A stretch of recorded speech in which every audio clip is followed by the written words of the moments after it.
वंदे मातरम। आप सभी का नेटवर्क 10 के खास कार्यक्रम चर्चाएं खास में स्वागत है। मैं हूं संजय गिरी गोस्वामी और आज हम बात करेंगे प्रधानमंत्री नरेंद्र मोदी की कश्मीर पर बुलाई सर्वदलीय बैठक में गुपकार नेता भी पहुंच रहे हैं और सबसे बड़े विपक्षी दल कांग्रेस ने भी हामी भरी है। बैठक का एजेंडा अभी भले ही बहुत ज़्यादा साफ ना हो, लेकिन तय है कि बैठक में गुपकार और कुछ राजनीतिक दल कश्मीर में अनुच्छेद 370 बहाल करने का दबाव भी बनाएंगे। ये जानना दिलचस्प होगा कि केंद्र का रुख क्या होगा, क्या कुछ नई बातों का ऐलान हो सकता है।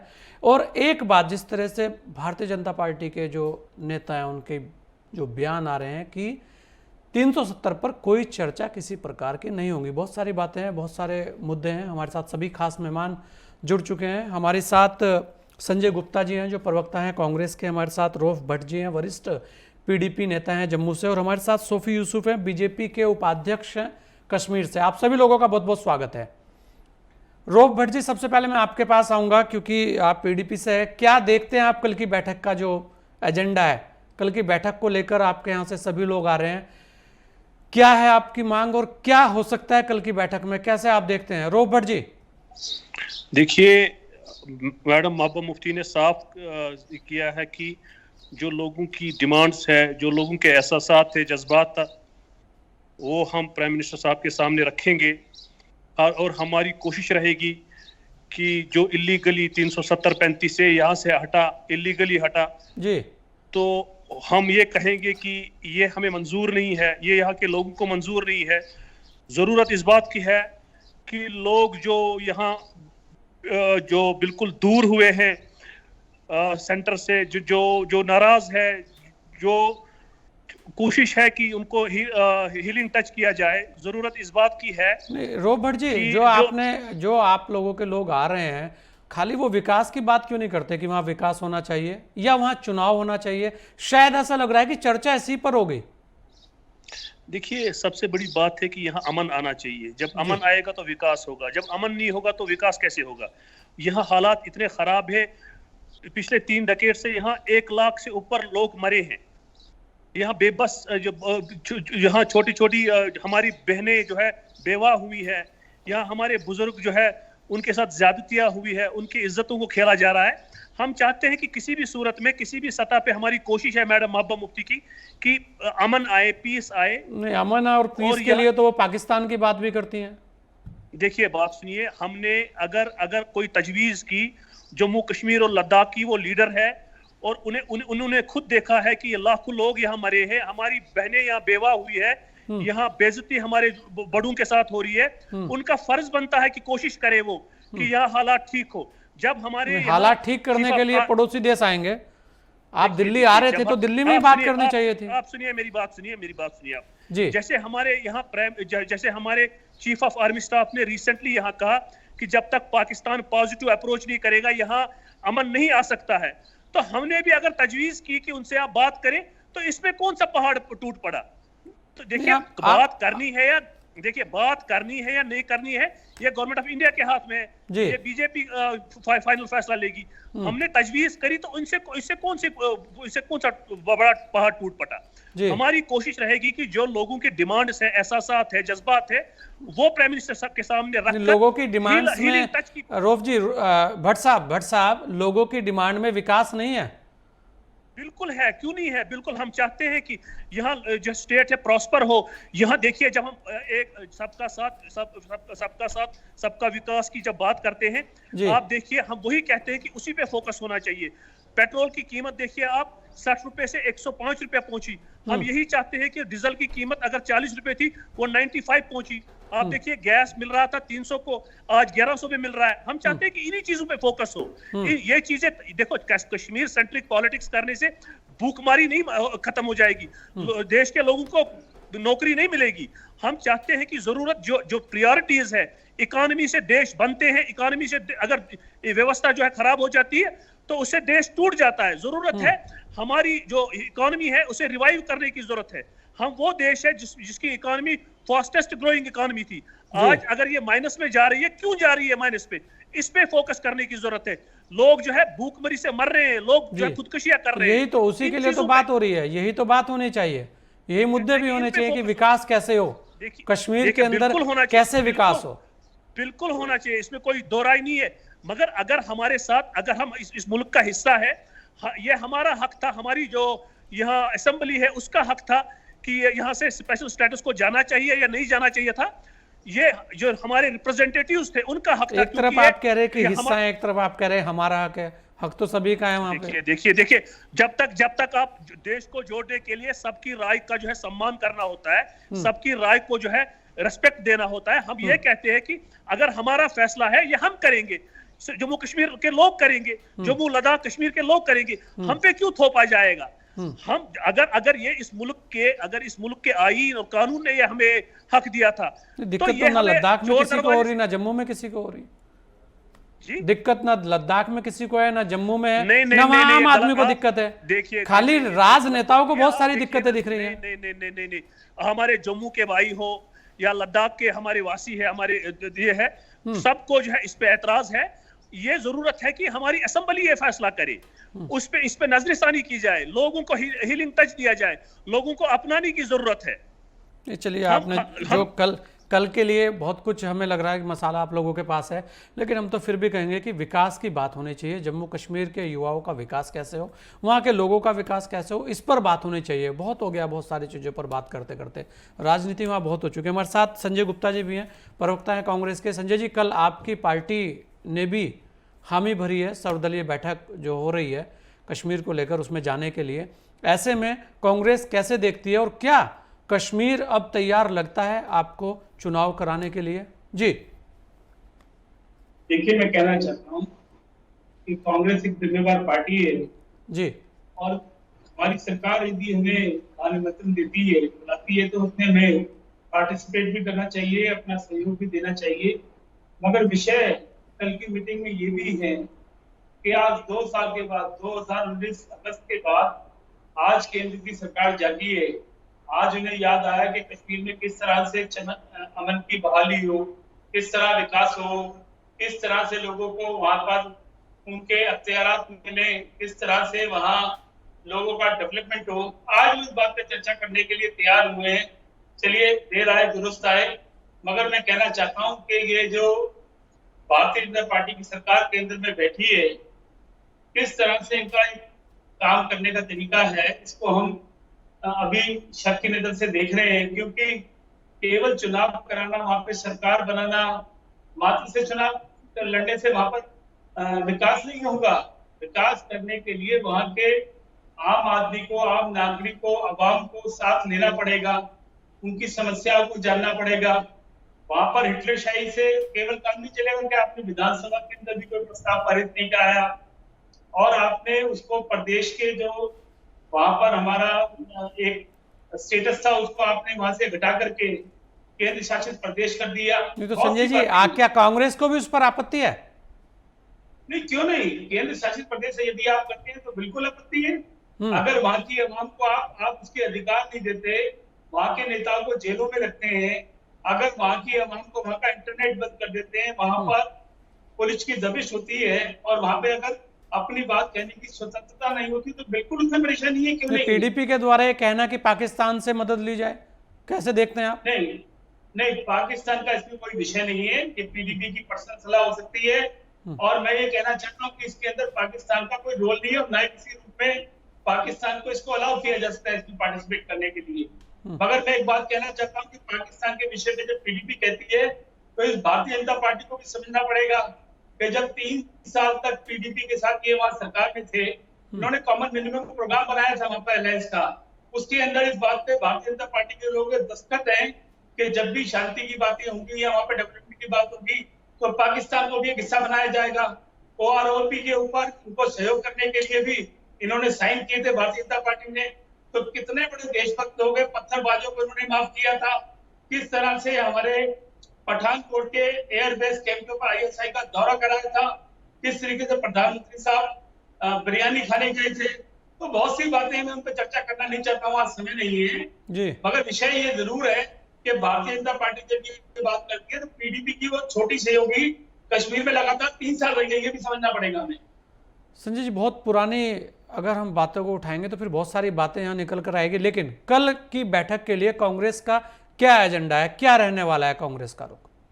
जो संजय जी आपने विषय उठाया वही सीधा एजेंडा है कि किस तरह से पाकिस्तान को पीछे छोड़ करके पाकिस्तान का कोई दखल नहीं होना चाहिए। जी कश्मीर के लोगों का विकास कैसे हो, जी कश्मीर का नौजवान को रोजगार कैसे मिले, कश्मीर के अंदर कैसे तरक्की हो, कैसे शांति आए, कैसे अवाम को वहां पर उसके अधिकार मिले, हुकूक मिले और दोबारा इसको राज्य का दर्जा मिलना चाहिए।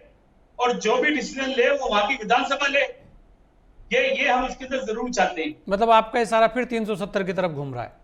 बिल्कुल नहीं, मैंने 370 पे इस समय पर बात करने का अवसर नहीं है जी और ये कोई मौका नहीं है। और देखिए 370 की बात हम करते हैं, 370 जिन्होंने आज हटा दी है और कल तक वो 370 के हिमायती थे महबूबा मुफ्ती जी के साथ में, तो ये समझना पड़ेगा। मैंने आपको बताया ना, और ओबी की बात भी की, मैंने आपसे ये बात भी की कि पाकिस्तान के दखल को भी उन्होंने सिग्नेचर किया था कि हम इसको मानेंगे। तो आज उनकी राष्ट्रभक्ति या उनका जो कमिटमेंट है वो दिखाई देता है। मैं 370 पे इस मौके पर चर्चा करना नहीं चाहता हूँ। जी मैं तो चाहता चलिए, हूं कि बात अमन- विकास की होनी चाहिए अमन आए, वर्तमान में विकास कि में- वहां जी, कैसे यही विकास बात। हो सकता है। शायद कल यही एक मुद्दा रहने वाला है कि विकास क्या हो और वहां का ढांचा कैसे रहे। हमारे साथ सोफी यूसुफ भी है। सोफी जी, आप कैसे देखते हैं कल की बैठक को और क्या कहना चाहेंगे?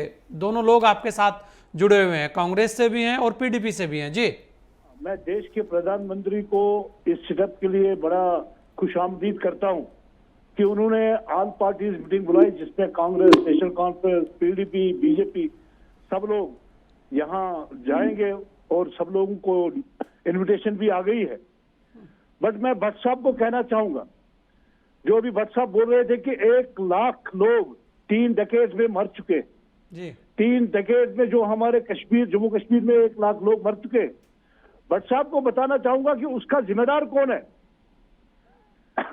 इन लोगों ने यहां मजहब का तड़का डाल के सियासत चलाई, चाहे कांग्रेस हो, चाहे पीडीपी हो, चाहे नेशनल कॉन्फ्रेंस हो। अगर गुनाहगार है 1 लाख लोगों के लिए ये यही है। और ये आज क्यों चिल्ला रहे हैं? 3 डेकेड में जो है 1 लाख लोग मर गए। मैं कह रहा हूं कि जो ये कह रहे हैं कि दफा 370 के आड़ में ये अभी भी सियासत करना चाहते हैं, मैं आपकी वसात से कहना चाहूंगा दफा 370 कबर बोस हो चुका है। वो कभी भी जम्मू कश्मीर में नहीं आएगा। अलबत्ता ये अब लोगों के पास जाने के लिए इनके पास कुछ नहीं है। अब ये यही लाभ लगा के अब जो है लोगों को बहकाते। बट मैं इनको कहना चाहूंगा, चाहे कांग्रेस मुक्त भारत तो हो चुका है, जम्मू कश्मीर कांग्रेस मुक्त भी होगा। आप देख लीजिए आने वाले दिनों में यहाँ 3 डेकेड में जो 1 लाख लोग मरे हैं वो इन्हीं लोगों की वजह से मरे हैं। इन्होंने हमारे नौजवानों के हाथ में बंदूक दे दी।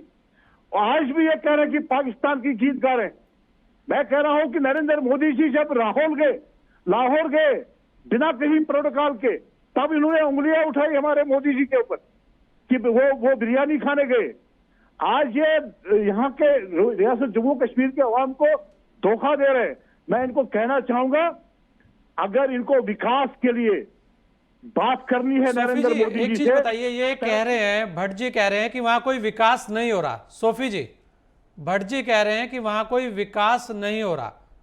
जी जब बाहर नहीं निकलते हैं कमरे से, जी आप देखिए कोविड के इस महामारी में भारतीय जनता पार्टी के ही कार्यकर्ता लोगों के बीच में ये घरों में कमरों में बयानबाजी करते हैं। ये इनको कहिए कि बाहर आइए, आप बाहर देखिए विकास हो रहा है कि नहीं हो रहा है। यहाँ देखिए आज जो मोदी जी ने 5 सरपंच इलेक्शन कराए जो 17 साल के बाद हुए, आज देखिए गांवों में तरक्की हो रही है, आज पहाड़ों में तरक्की हो रही है। ये घरों में बैठ के बयानबाजी करे। मैं इनको बताना चाहूंगा, मैंने कहा कि आज ये पीडीपी के लोग जो है, मैं इनको कहूंगा कि आप अपना घर संभालिए पहले। आपका घर तो बिगड़ चुका है, आपके घर से लोग भाग रहे हैं क्योंकि आपकी नीति सीधी नहीं है, आपकी नीयत सीधी नहीं है। आज भी आप पाकिस्तान के साथ बात करना चाहते हैं, आज भी आप चाइना की बातें कर रहे हैं। बट ये जो है आज हमारा देश जो है, जम्मू कश्मीर जो है, यहाँ एक विधान, एक प्रधान और एक निशान हो चुका है। दुनिया की ताकत इसको अलग नहीं कर। बिल्कुल सोफी जी, बहुत सारी चीज़ें आपने बताई। रऊफ भट्ट जी, अगर देखें जो विकास की बात है, क्योंकि मेन जो मुद्दा है वो शायद विकास कल होने जा रहा है, कि विकास कैसे हो, जम्मू कश्मीर के लोगों को कैसे सुरक्षा दी जाए, कैसे वहां के युवाओं को रोजगार दिया जाए, इस पर बात करने के लिए जो मुद्दे हैं उन्हें आप कैसे देखते हैं, उनके लिए आप क्या कहेंगे? देखिए, क्योंकि खाली ये कहना, रोब जी, खाली ये कहना कि बात केवल और केवल 370 पे हो या बात केवल दूसरे विषयों पे हो, तो जहां तक है वो कहीं ना कहीं आम जो जनमानस है जिसकी नजर है कल की बैठक पर, उसके लिए अन्याय होगा। जी देखिए जो मेरे भाई सोफी साहब ने बात करी, मैं ये कहना चाहूंगा आपको, जो ये डीडीसी इलेक्शन की बात कर रहे हैं, वो सारी जो मेंबरान है वो होटल्स में बंद है और उनको सिक्योरिटी लगी है, बाहर नहीं जाने देते हैं कि क्योंकि वो कोई उसमें मार ना जाए, किसी पे गोली ना लगे, इतने यहाँ हालात खराब है। और सोफी साहब बड़ा वाह वाह कर रहा है। और जहाँ पोलराइजेशन की बात है, पूरे इंडिया में पोलराइजेशन किसने की? मजहब के नाम पे कौन लोगों को बांट रहा है? आप देखिए पूरी जितनी भी इंटरनेशनल ह्यूमन राइट्स जो है, ये जो है एनजीओज है, वो कहीं ना कहीं कल या किसी न किसी दिन कोई ना कोई उनका ये हमारे यह सामने आता है कि यहाँ जितने भी लोग हैं माइनॉरिटी के, उनके साथ ज्यादतियां हो रही है। ये सब बातें जबरदस्ती की चलती हैं। कोई किसके साथ ज्यादती हो रही है? पोलराइजेशन तो जब से बीजेपी आई है तब से पोलराइजेशन हुई, तब से यहाँ देखो मजहब के नाम पे लोगों को बांटा जा रहा है। हम यही चाहते हैं कि मजहब के नाम पे किसी को बांटा ना जाए। हम सब इंसान हैं। एक झंडे से दिक्कत क्या है? सबसे बड़ा मसला भट्ट जी, भट्ट साहब, तिरंगे से दिक्कत क्या है? कोई दिक्कत नहीं है। किसने बोला दिक्कत है? हम अगर इस मुल्क के कानून और आईन ने हमें स्पेशल स्टेटस का हक दिया था, तो आपको कौन सी प्रॉब्लम है? किसी को आप ये बताइए, सबके साथ मिलके रहने में क्या प्रॉब्लम है आपको? बिल्कुल कोई प्रॉब्लम नहीं है। कौन कहता है जैसे सबके लिए कानून है ऐसा आपके लिए भी हो गया? देखिए बात सुनिए, जब हमारा मर्ज हुआ पूरे इंडिया के साथ, ये जो प्री कंडीशन थी 370 और 35A, और हम ये मानते हैं कि ये अगर हटना भी चाहिए था, ये हमारा हक था, असेंबली का हक था कि वो फैसला लेती। और ये पोलराइजेशन की बात हमें सिखा रहे हैं। पोलराइजेशन पूरे मुल्क में ये कर रहे हैं, ये मजहब के नाम पे लोगों को बांट रहे हैं। हम चाहते हैं कि इस जरूरत है जितने भी इंटेलेक्चुअल लोग हैं, जितने भी युवाओं का कैसे विकास हो। ये देखिए, हम तो वही क्या कहते हैं कि विकास पे बात करें। कैसे विकास हो, कैसे फैक्ट्री लगे वहां पे, कैसे होटल आए वहां पे? की बात करें। देखिए बात सुनिए, विकास कितना हुआ पूरे मुल्क में, ये तो सबके सामने है। बेरोजगारी कितनी बड़ी है, ये सबके सामने है। यहाँ लोग भुखमरी से आत्महत्या कर रहे हैं, तो उस पे भी सोचो ना। अब हम कहते हैं ना कि उसी पे सोचा जाए। आप जीडीपी पे बात करें, आप इकोनॉमी पे बात करें, आप किस चीज को फोकस कर रहे हो? सिर्फ कश्मीर सेंट्रिक पॉलिटिक्स? तो उसी से खाना मिलेगा लोगों को, उसी से हमारी जो गुर्बत दूर हो जाएगी। दुनिया में इकोनॉमी का दौर चल रहा है, हमें फोकस करना चाहिए कि यहाँ विकास कैसे होगा। और विकास तब होता है जब आप इसीलिए बुलाई है, जब आप हर एक इंसान को हक देते हैं बोलने का, जब आप किसी के साथ नाइंसाफी नहीं करते हैं। देश सबका होता है, किसी पे थोपा नहीं जाता है। हम चाहते हैं कि कोई जोर जबरदस्ती ना हो, यहाँ के लोगों को इज्जत दी जाए, यहाँ के लोगों को सम्मान दिया जाए, उनसे पूछा जाए कि वो चाहते क्या है। हक नहीं है क्या? जब आप पाकिस्तान की बात करेंगे, जब आप चाइना की बात करेंगे, तब आपको बोलने कौन देगा? जनाब बात सुनिए, ये इनकी बेवकूफी की वजह से, इनकी बेवकूफी की पॉलिसी की वजह से चाइना लद्दाख में बैठा है। ये हमने नहीं किया, ये इनकी बेवकूफी की वजह से। अरे अगर आज बयानबाजी कर रहे हैं, आप सुनिए मेरी बात सुनिए, ये इनकी बेवकूफी के प्रधानमंत्री जो आप मुझे बताएं, आपकी वजह से हटा दिया वहां से। आपकी मोहब्बत को मैं बताना चाहूंगा, वो आप सुनिए मेरी बात सुनिए सोफी साहब, पिछले 70 साल में कभी बात नहीं हुई थी यूएन में। आज तो यूएन में मसले कश्मीर की बात हो रही है। आज तो अमेरिका आपको कह रहा है कि मसले कश्मीर की बात करें, आपको यूरोपियन यूनियन कह रहा है। आपकी नाअहली की वजह से, आपकी नाकामी की पॉलिसी, जो आपकी नाकाम पॉलिसी है, उनकी वजह से ये सारा कुछ हो रहा है। देश का सत्यानाश कर दिया आप लोगों ने। सोफी जी, आपने कौन सी पॉलिसी अच्छी की? सोफी जी, विकास किया ना, आपकी इंटरनेशनल पॉलिसी। सोफी जी बोलिए। आप हर सतह पे फेल हो गए, आप हर सतह पे फेल हो गए, आप हर सतह पे फेल हो गए। आप देखिए पूरी गुर्बत से, मारामारी से क्या पूरे देश में हो रहा है।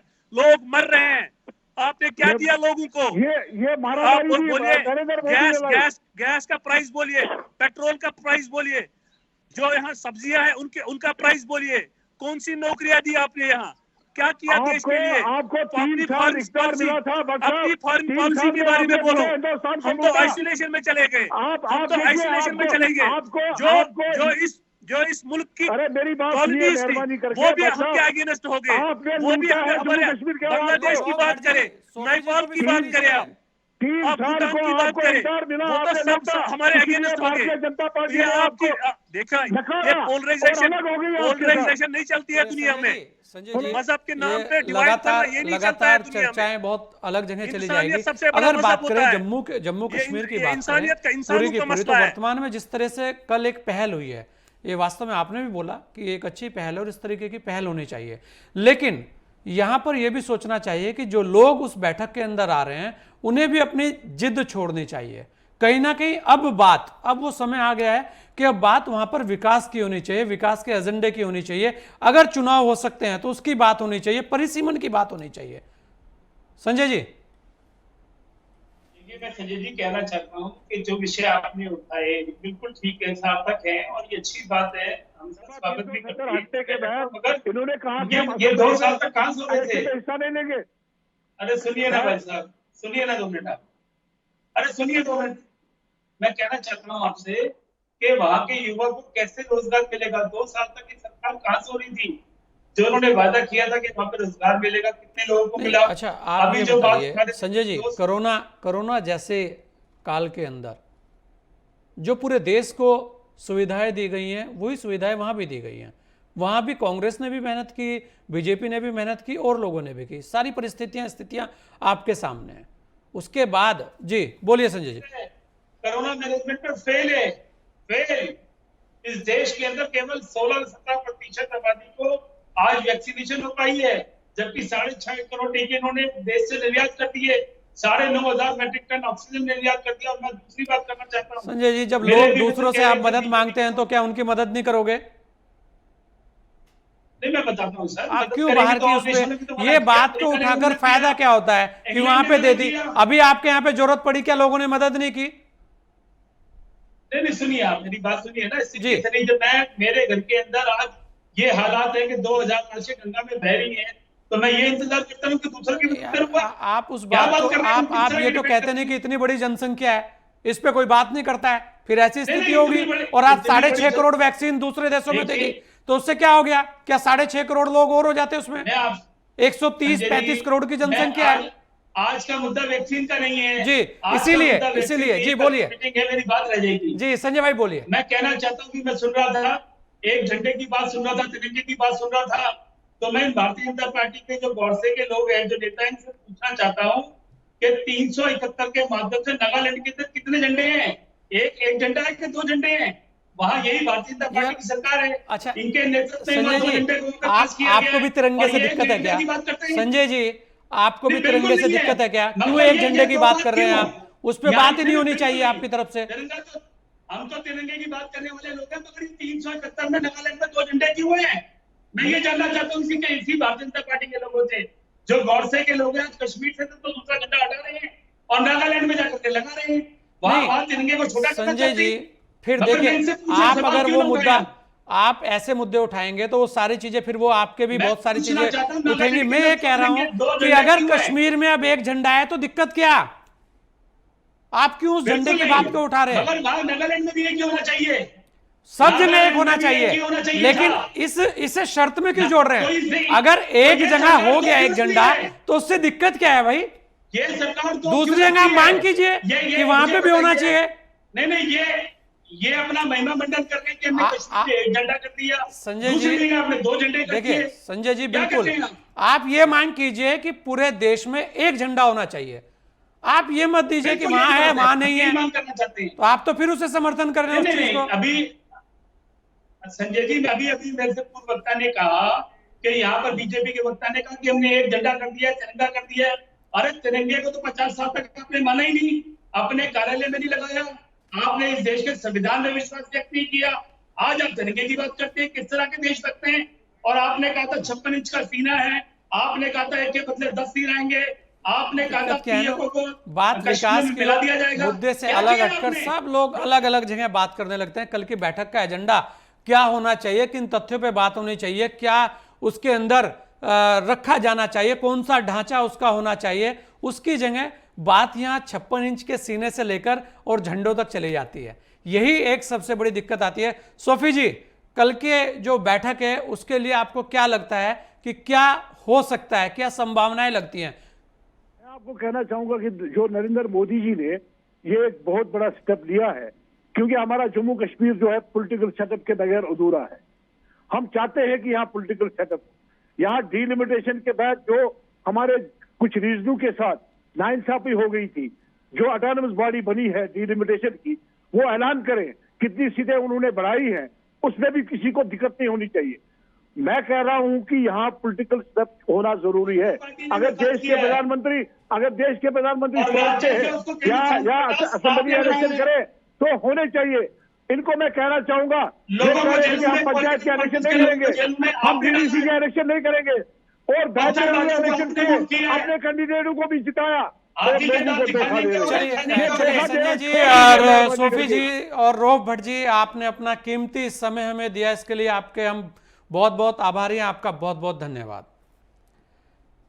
पीएम ने जम्मू कश्मीर के नेताओं के साथ बैठक आयोजित कर महत्वपूर्ण पहल की है। कश्मीर में प्रमुख राजनीतिक दलों के संगठन गुपकार बैठक में शामिल होकर यह साबित कर रहे हैं कि कल वे बातचीत के मंच पर अलग थलग नहीं पड़ना चाहते, बल्कि गुपकार का मानना है कि इससे उन्हें अपनी बात कहने का अवसर मिलेगा। कांग्रेस ने भी यही रास्ता अपनाया है। कल का दिन बड़ा अहम है जम्मू कश्मीर के लिए और सभी की इस पर नजर है। आज चर्चा खास में इतने, दीजिए मुझे इजाजत। जय हिंद।